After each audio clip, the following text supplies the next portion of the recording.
हरे कृष्ण।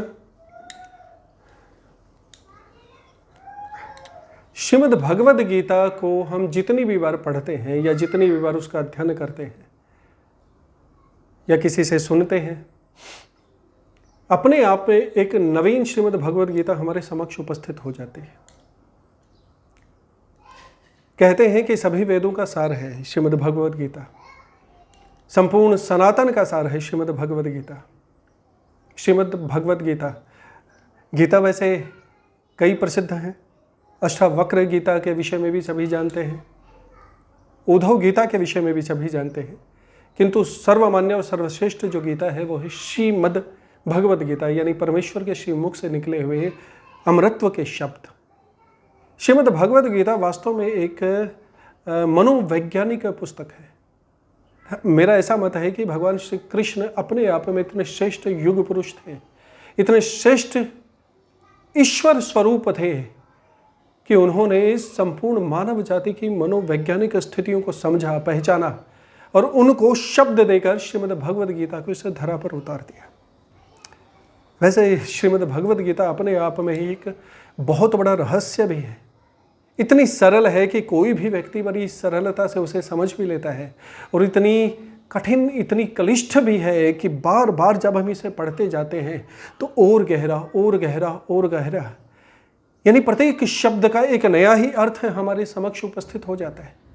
मैं अपने जीवन में कई बार श्रीमद् भगवद गीता का अध्ययन कर चुका हूँ और कर भी रहा हूँ, और हर बार मुझे ये लगता है कि मानो श्रीमद् भगवद गीता अपने आप में अब भी ऐसी अनछू पहेली है मेरे लिए कि मानो अब भी अधूरा है। बहुत कुछ ऐसा है जो एकदम अधूरा है।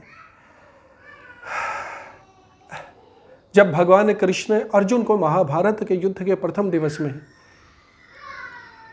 योद्धाओं के मध्य खड़े होकर श्रीमद् भगवद गीता का उपदेश दे रहे थे, उसी समय, उसी कालखंड में, उसी घड़ी, इसी धरा पर एक जगह और हूबहू उसी गीता का रूपांतरण भी हो रहा था।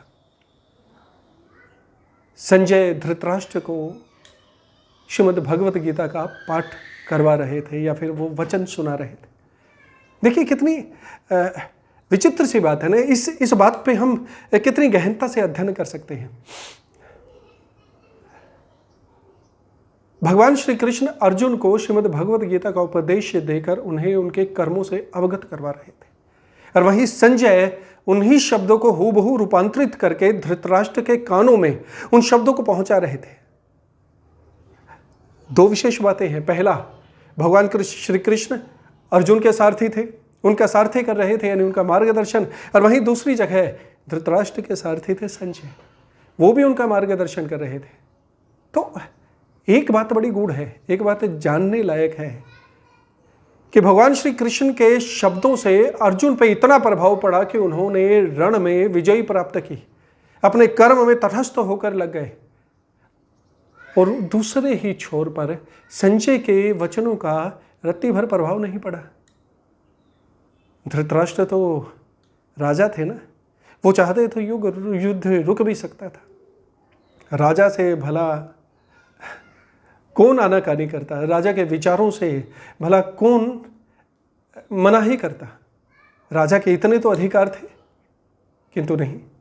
तो ऐसी क्या खास बात थी कि शब्द तो वही है जो भगवान श्री कृष्ण ने अर्जुन को कहे, और वही शब्द जो कि तो रूपांतरित होकर संजय ने धृतराष्ट्र को कहे। इन दोनों के बीच में अंतर क्या था? अंतर था भाव और भावनाओं का।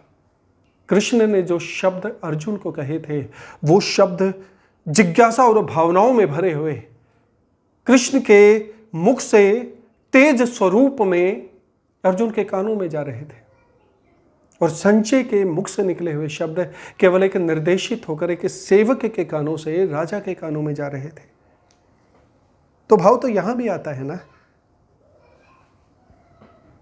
कि हम श्रीमद् भगवद गीता किसके मुख से सुन रहे हैं, किसके मुख से सुन रहे हैं। अपने आप में एक बहुत बड़ा रहस्य है श्रीमद् भगवद गीता।